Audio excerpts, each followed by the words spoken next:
Hello, I'm Joel Blackford with Beth Hassett Sabbath Fellowship. We're virtual only, based out of St. Paul, Minnesota. The phone number works if you'd like to contact us. We do the philosophy of eschatology, what you need to know, your reality, our existence as we move forward into these end times in the beast system and things like that. We do the thought behind the thought. Okay, we study Revelation. We try to solve a little piece of Revelation. We're solving the birth pangs right now, which is, I believe, Revelation chapter 6.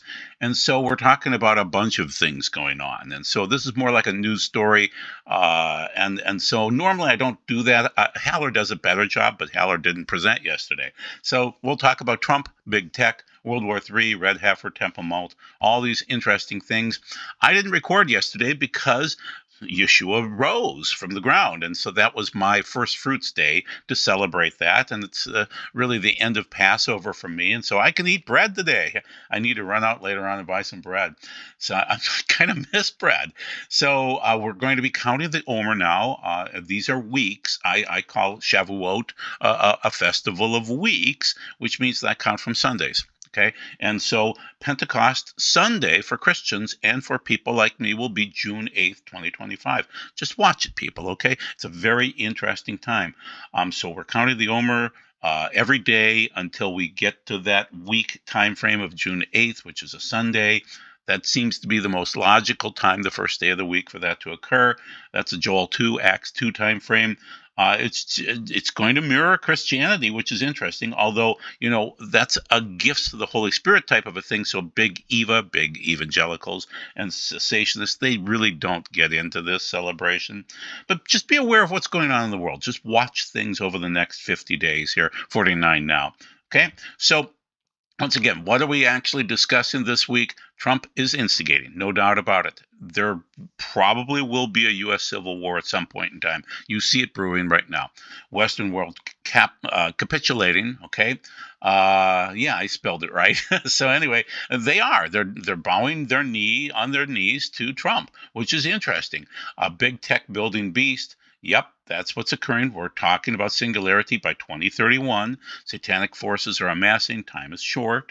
Christians are sleeping. Absolutely. They're denying the signs in the skies. The Pope just died. Solar flares are brewing. We're seeing more low latitude auroras. Pole flip is going to occur at some point in time. It's wobbling badly. Once again, World War III developing, wars and rumors of wars. The Gog-Magog war, Red Heifer readying, Temple Mount awaiting. That's what's going on right now. So we're moving along through history as we get closer to the final 7 years. Once again, we do the philosophy of eschatology, what you need to know, things like that. So let's get to the storyline. King Trump instigating the world to bow low. Yes, but this seems to be the Joseph story too, where God places Joseph in Egypt to dominate the world and bring everyone to him. Yeshua will have everyone bow to him. So in this case, Trump is just doing what he's supposed to be doing. And those of you that can't stand me citing him as King Trump, keep in mind he has the ability to nuke the world many times over, as Nixon did. So I believe King Trump is the seventh in the list from Revelation 17.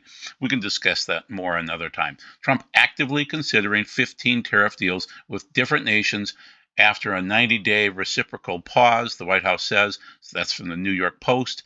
And so he's levied 125% tariff against China. They're not happy. They're the dragon. So we'll see how that works, okay? There is a pause going on right now, but the nations are coming. So Carney capitulates from Canada. So they're willing to come down and bow to Trump and get a deal, okay? That's from April 16th. This is from April 16th again. China opens door for re-engaging Trump in trade talks. Just interesting. So the deal is, yes, the trade talks, the tariffs actually are very difficult for our U.S. economy, but if he negotiates a better deal long term, and Trump is obviously doing this right away, okay, in his term. So the 70 nations is very interesting. This is from Forbes. Will Trump negotiate tariffs? Japan meeting at White House today as countries say they want fair deals. So they'll drop their tariffs to us, which will help the United States manufacture more. So I want you to see on the right-hand side that more than 75 countries have reached out to the White House to negotiate trade deals. Yeah. So He has offers on the table with 15 countries. Things are moving fast. I'm saying the world is capitulating. They're being humbled.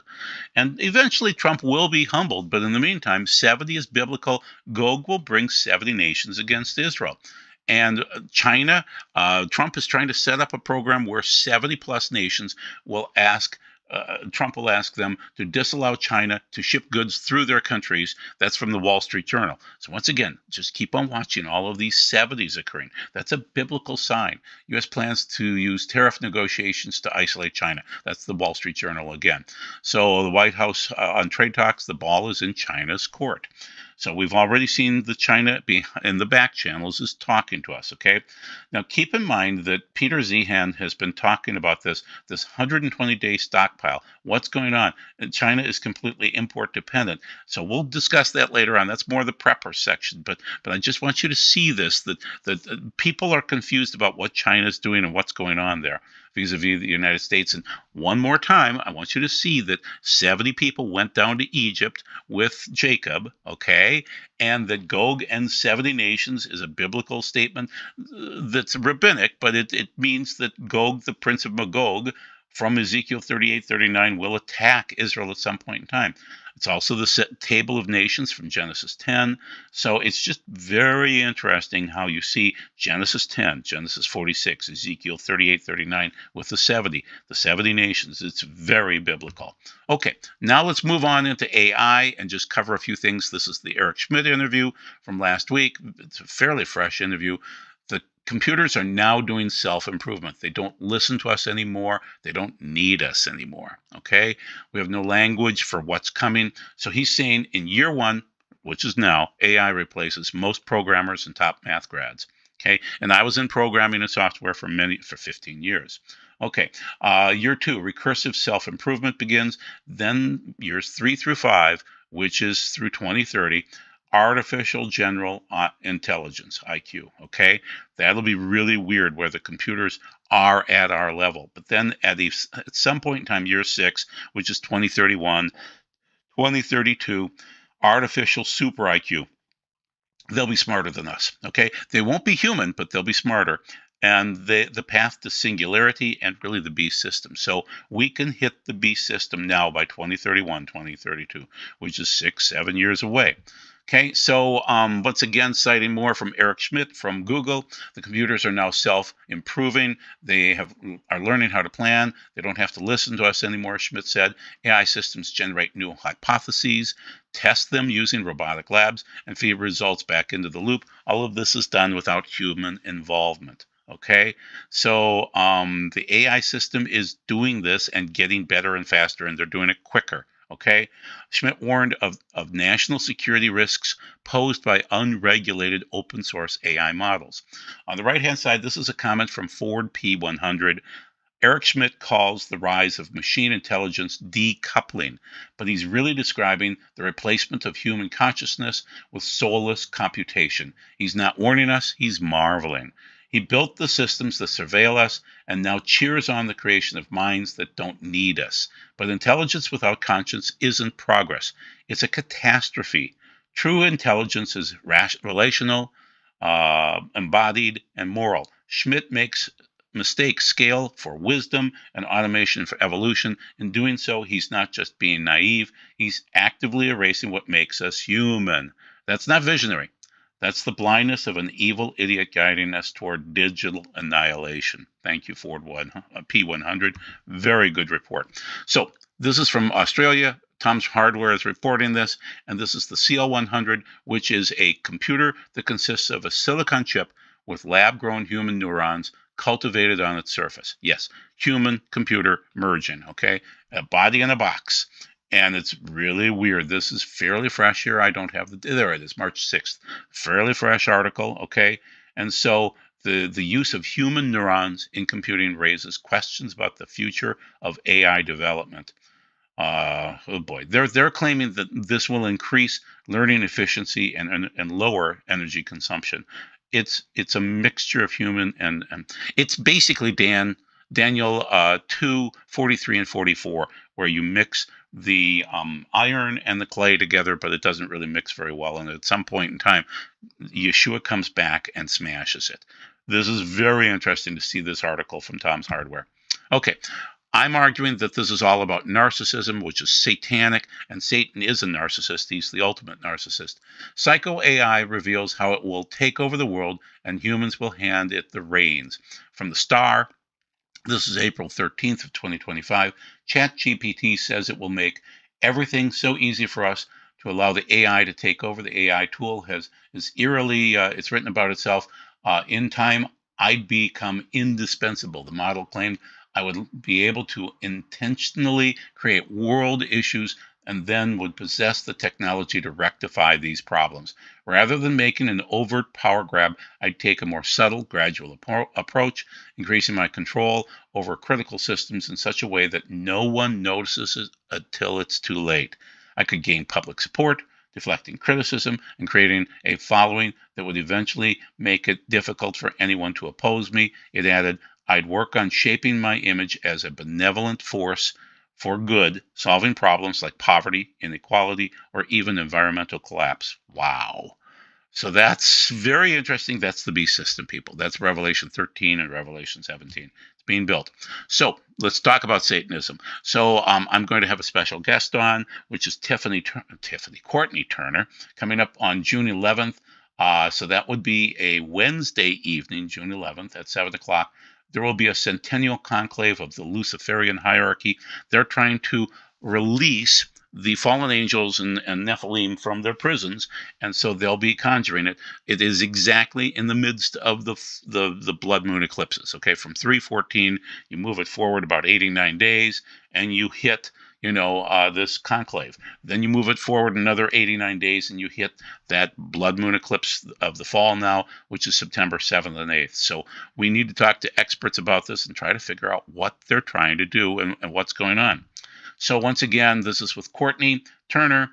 The externalization of the hierarchy is coming up on June 11th, and they will have meetings in London, New York, and Geneva, and it's World Invocation Day. Once again, it's the moon phase. It will be the full moon, and that's when they're meeting, and they will be talking about Alice Bailey, and they'll be talking about Aleister Crowley and all of the satanic people over the centuries that want to release the fallen angels and the Nephilim from these various locations in Revelation 9 and Revelation 12.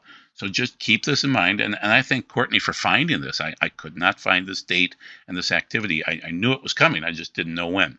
So let's continue on and try to discuss the evil side of this because it is increasing. So this is from Father James Altman. Child sex trafficking. Well, you know I'm not supposed to read that. But anyway, the traffickers admit that they serve Satan. That's why they do what they do. So of the poor kids. But this is from the expose. The date is April 11th, so it's fairly recent. Recalling that Logan had told him, Friar Altman said, he said to her, never understand what we do until you understand that we're serving Satan, that we hate God, and we'll do anything we can to hurt God. We know the one thing that God loves most is his children, and so we're trafficking them for money and power, kind of, but really it comes with it. We're trafficking them mostly because if we do it 3 times a day, we make the child suffer. Great. If we can do it 6 times a day, it's even better. You will never understood what we do until you understand that we serve Satan. So that's what the Satanist is talking about and why they do these things. So that's Friar Altman talking about it. This is a sign of a Satanist, okay? When you see something like the Order of 9 Angles from this Wisconsin kid that allegedly killed the parents to obtain financial means to assassinate Trump, linked to satanic cult. Yes, he is, absolutely. This is from the Post-Millennial. This is fairly fresh. It's April 12th. And so Katsap is demonic. FBI described as a satanic cult that encourages violence, terrorism, sexual abuse, and child pornography, and has strong anti-Judaic, so anti-Semitic, and anti-Christian and anti-Western ideologies, incite chaos and violence. That's what's coming, people. And this guy, so this is the guy that tried to burn down the governor's residence. He tried hard in Pennsylvania and Harrisburg. I've been there before. And so the Philadelphia Inquirer, look at the tongue out. When you see Kali with the tongue out when you see this is demonic. Okay, so Cody Balmer is satanic, and so he wants to be the light of the world, but he believes that that's a Molotov cocktail. So just be aware, this is very satanic with the governor's mansion in Pennsylvania, and you'll notice more overtly satanic things, especially the tongues. It is satanic. Okay, what's the Christian church doing right now? They're asleep. They're just absolutely asleep. The Christians don't read their Bible. They don't know God. They aren't praying very much. It's sheeple time. And so I'm not going to talk much about that. I'll just describe it. From my opinion, it's just people don't know their Bibles and they don't know God. And that's not a good sign. Okay, Peter died. No, I'm kidding. Peter the Roman. I don't think that prophecy works. So that was the Tom Horn and Chris Putnam prophecy. I never met Horn, but I talked to Chris Putnam frequently. They wrote the book Petrus Romanus. It looks like it's an accurate book. It's too bad. Everything worked out up until right now. But Pope Francis died at age 88. He was a communist. Okay, no doubt about it. So as of April 21st, he's dead. And so Pope Francis died at 88. Candidates. And so it was interesting that they died over Easter. Just interesting. Okay. So the candidates are Pietro Parolin, 70 from Italy, Peter Turkson, 76 from Ghana, Peter Erdo. So we're looking for somebody that is a Peter the Roman. So and that was LifeSite there. And then this is from a few different sources, mostly Liz Churchill. And so she's citing Archbishop Carlo Maria Vigano issued a grave warning alleging that Pope Francis is an enthusiastic collaborator with the World Economic Forum's Great Reset. Yes, they're all communists, okay? And so Vigano was right about Pope Francis is working with the WEF and Klaus Schwab to destroy Western civilizations for a world government. That's from Truth Justice. And on the right-hand side, Liz Churchill again, huge communist losses today from Klaus Schwab stepped down as the Pope was dying. So it's just interesting. That's LifeSite again. And then on the bottom, the Vatican news outlet highlights Pope's long-standing relationship with Klaus Schwab. Not a good relationship, not for the Pope of the world. So according to this source, deep state, and it's Vigano saying this, deep state plus deep church is the problem. I call that the unholy beast. Okay? That's what's working forward. Malachi Martin talked about this many years ago in his books. There's the Petrus Romanus book, which I thought was accurate. It isn't now, unless there's a gap. But as you look at the Malachi prophecies, you have Flos Florum, which is the flower of flowers, which is Pope Paul the sixth, okay? And then the Mediae Lunae of the half moon, Pope John Paul I. He came on the half moon, died on the half moon 30 days later. The labor of the Solus from the toil of the sun, John Paul II, good man, anti-communist, thank him for that. Then the glory of the olives, Benedict took the name Benedict, which is the glory of the olives. Petrus Romanus was supposed to be Pope Francis. He was supposed to be that, but he didn't end up being that guy. Now, here's the quote that comes at the end of the St. Malachi prophecy. In the final persecution of the Holy Roman Church, there will reign Peter the Roman, who will feed his flock amid many tribulations, after which the seven-hilled city will be destroyed and the dreadful judge will judge the people. The end. Interesting.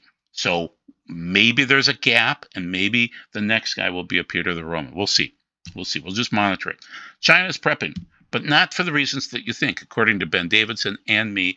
For those who don't know it, Ben explains that the theater of public events is for one purpose, to cloud, obfuscate, and facilitate their covert activities. China isn't doing this as a part of a trade war. They're preparing. They're prepping, planning to use those elements for various items they believe are needed to deal with the reset of the Earth's disaster cycle due in the next 2 decades.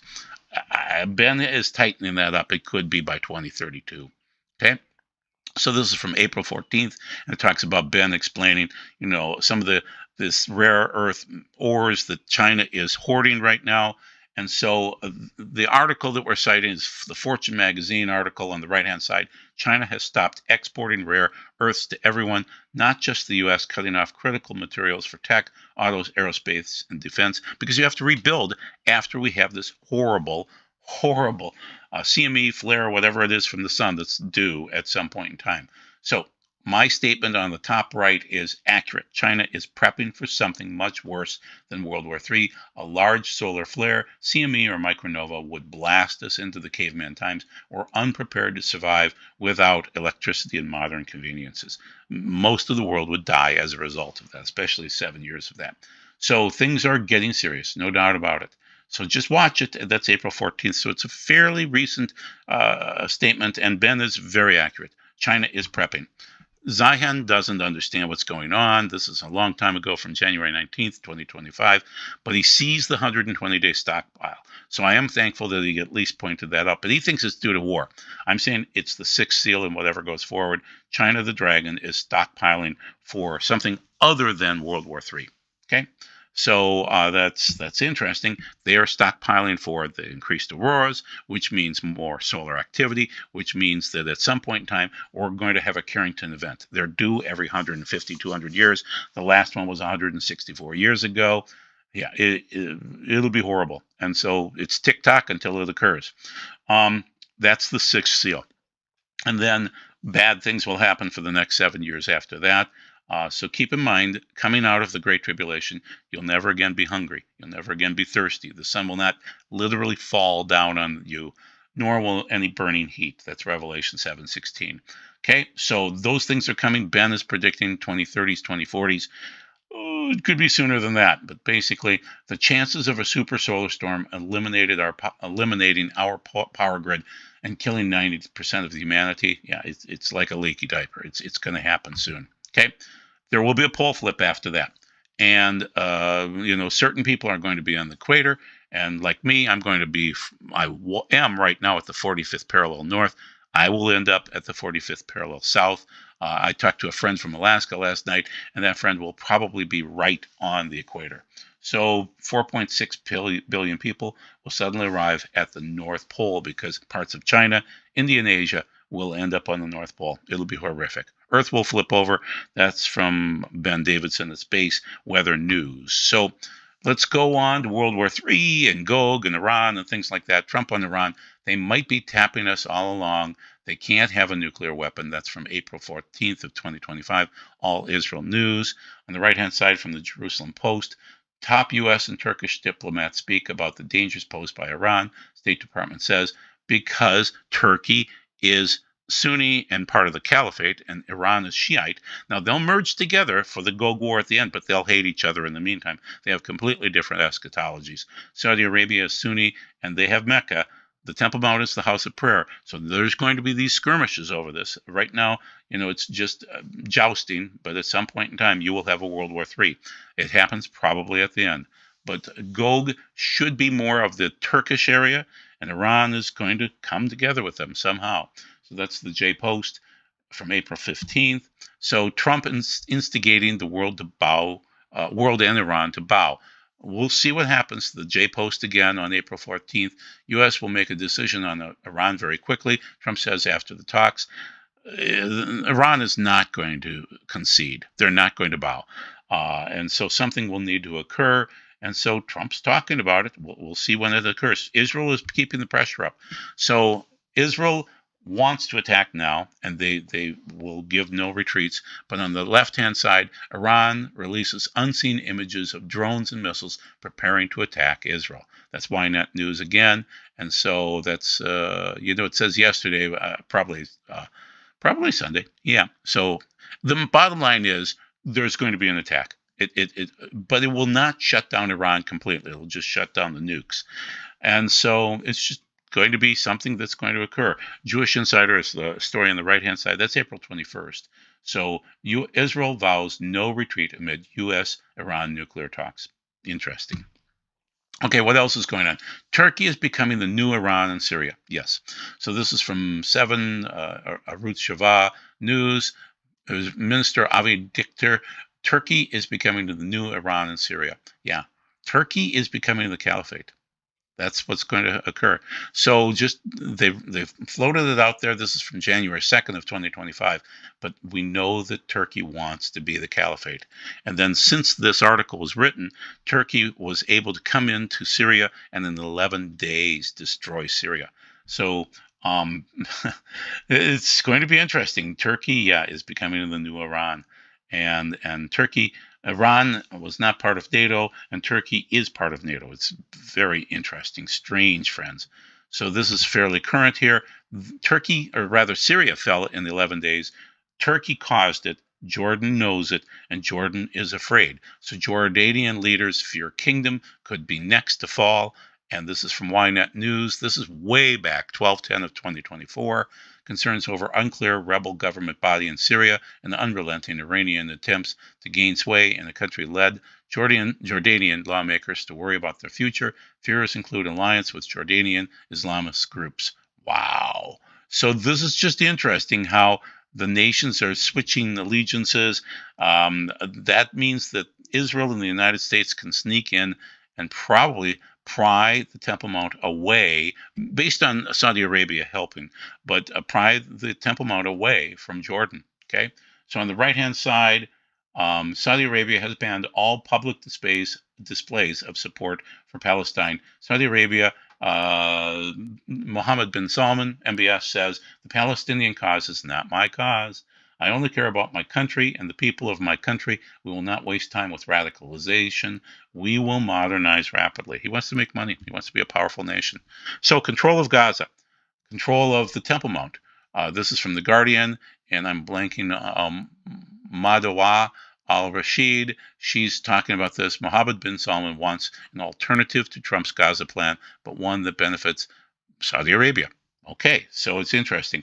So Saudi Arabia is suddenly waking up and saying, we need to be more diplomatic. We need to be involved in the world.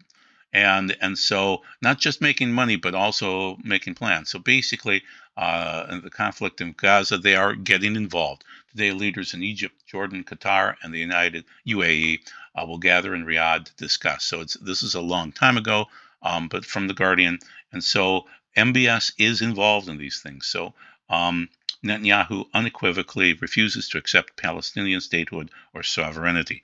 So we're setting up for the end times, aren't we? Okay. So Neo-Ottoman, that's what's occurring. And there's an Ottoman Brotherhood. It's the caliphate. So this is for Erdogan. Erdogan says Israel's attacks on Lebanon and Syria are undermining efforts to combat ISIS. No, he's part of ISIS. He's setting up the caliphate over there. Okay, and he props up the leaders. So that's April 11th of 2025. So then on the right-hand side from the J-Post, Erdogan says Israel is fueling Syrian divisions at Antalya Forum. So just interesting, April 11th. So he's always accusing Israel. He always is. He's always involved in that. He's setting up the caliphate. And so he's the one to watch, not the Syrian leader. Okay? So Israel, this is the J-Post again, Israel holds positive first talks with Turkey on Syria, still in early stages. They're not going to go very far. This is April 10th of 2025. It's the Temple Mount they're talking about. Okay, and then this is from Turkey on the other side. This one is going to go viral in Turkey. Turkish troops marching into Jerusalem. Yeah, this is from open source intel. Interesting. So once again, Turkey equals the caliphate and the Gog-Magog war. So Iran is weak. And they probably will need to negotiate a little bit because financially they need the help. The sanctions have hurt them, and also their people aren't making babies, and the country is falling apart. But always on the right-hand side, Turkey equals the caliphate. I keep on saying that, but it's the case. Turkish channels expose the real goal of Erdogan. It looks like a portion from Ezekiel 38 to me, and Daniel is right. Daniel's a great guy. So yesterday, Trump told Netanyahu that he had a good relationship with Erdogan and that they are friends, and that if the tensions arose, Trump would mediate it. When I was watching the video above, Yeshua dropped in my spirit that Trump is the physical aspect of the restrainer in first, let's see, that would be 2 Thessalonians 2. Based on Daniel 12, Michael is the protector of Israel and appears to be the spiritual restrainer that is holding back the beast. Michael and Trump seem to be tied together. there is this time frame where Trump is blessing Israel. And so Erdogan wants to curse Israel, but it's interesting. And so that's a clip from Amir Sarfati. So JNS talks about this. Turkey has become the central nerve center for Hamas abroad. Yeah, they're exporting terror. They are. This is JNS again, April 4th. So there are terror cells all over the Middle East, and Turkey is behind those as they set up the caliphate. Trump assumes he can control the caliphate. No. So once again, Trump can't control Erdogan. And this is from Middle East Eye. Unfriendly takeover. Trump says Turkey is behind collapse of Assad government in Syria. Yes, absolutely. And the date of this is December 16th of 2024. One of the sides has been essentially wiped out. Nobody knows who the other side is, but I do. You know who it is? Turkey. Okay, Turkey is the one behind it. Erdogan is very smart guy. They've wanted it for thousands of years, and he got it. He got Turkey. So what's going to occur then? Watch and pray. As we move into May, Trump is going to go over to Saudi Arabia and meet with them. The first meeting is with Saudi Arabia. He's a buddy with MBS, and he'll probably meet with UAE and Qatar. And so Shara met bin Salman. So Shara is the leader out of Syria, and so it's just interesting that Shara is going to show up, the Syrian leader, at this meeting. So this is from the New Arab, and this is fairly fresh. This is the 3rd of April, 2025. I looked to see if there was anything newer than this. No.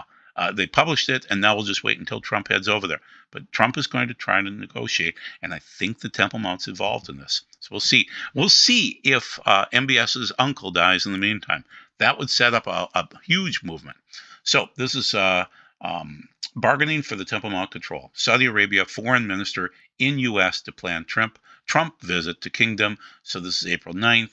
And so Saudi Arabia's foreign minister is in the United States trying to set up this meeting. They want to be close to the United States because they want the protection as Iran wants to start wars and Turkey is saber-rattling too. So it's just interesting to watch Saudi positions themselves. Very interesting. They want somebody to protect them. And so, Marco Rubio is there talking to him. Very interesting to watch. So what's coming up right now? On May 1st, we're going to have Adam Eliyahu Berkowitz from Israel 365 News on our show. We're going to talk about the Red Heifer update. We're going to explain things from an Orthodox Jewish side. And so he's a friend of mine, and he's agreed to come on the show. He'll be talking about his books and things like that. And then he'll be talking about the Third Temple, too. So it's just interesting. These will be great opinions. So join. We'll be on earlier, but you can watch it. It's recorded on May 1st, again, probably in the afternoon, 3 o'clock, maybe 2 o'clock Central Standard Time. So that's what's going on. There are many conversations going on about the Red Heifer and about the Third Temple. And Adam will help us. And he is a dear, wonderful man. He's a good friend. And so I believe God wants the provocations. Yes, that's my thought, my opinion. AI video of the Third Temple replacing Al-Aqsa Mosque enrages Arab countries. This is World Israel News. Arab governments condemned the AI-generated video depicting the Third Temple replacing Islamic holy sites on the Temple Mount, calling it a dangerous provocation. God wants the provocation. It's going to be a house of prayer. It's going to occur, people. So Hegseth pushes for Third Temple in 2025. So Hegseth, this is an article that he stated, back in the 2018 speech, but he was saying there's no reason why the miracle of the reestablishment of the temple on the Temple Mount is not possible. And now he's got the power to pull it off. So this is a February 6th, 2025 article from the Christian Post. And so, it looks like they're pushing for the Third Temple. And Trump wants to do that too. So it's just interesting. So where are we in the time frame right now? We're watching the birth pangs. That's what we discussed today. And they're larger birth pangs now than ever before. They really originate from the Temple Mount. We are not in the tribulation. We're not in the Great Tribulation. We're watching the Temple Mount. And I'm telling you that based on past history that the Acts 2 situation occurred to the east of the Temple Mount. And so it would be, we'll call it Solomon's Colonnade or that general area. And if you see an east wind coming and hitting that area, and you see some gifts of God's Spirit in Jerusalem at the Temple Mount on June 8th of 2025, things are going to go much faster, because then the Holy Spirit would be poured out worldwide after that, because it hit those 120 men, and then they spread the gospel to other people after that Pentecost Shavuot of what I assume is 32 Common Era. So things are moving faster. And I want you to be aware of that, and watch on June 8th. Well, watch my videos coming up with other people, but watch June 8th. Just watch and see what God's Spirit is doing, and pray for God's Spirit to be manifest, like Joel 2, 28 through 32, and then like Acts 2. So we're going to get married to Yeshua on a Rosh Hashanah, a Yom Kippur, Sukkot of a future year. You can't be naked. You have to have clean garments. It's a wedding. Get ready for it. So be blessed. Thank you very much for your time. It's a long video. That was a lot to cover, and there will be more next week. God bless. See you then. Bye.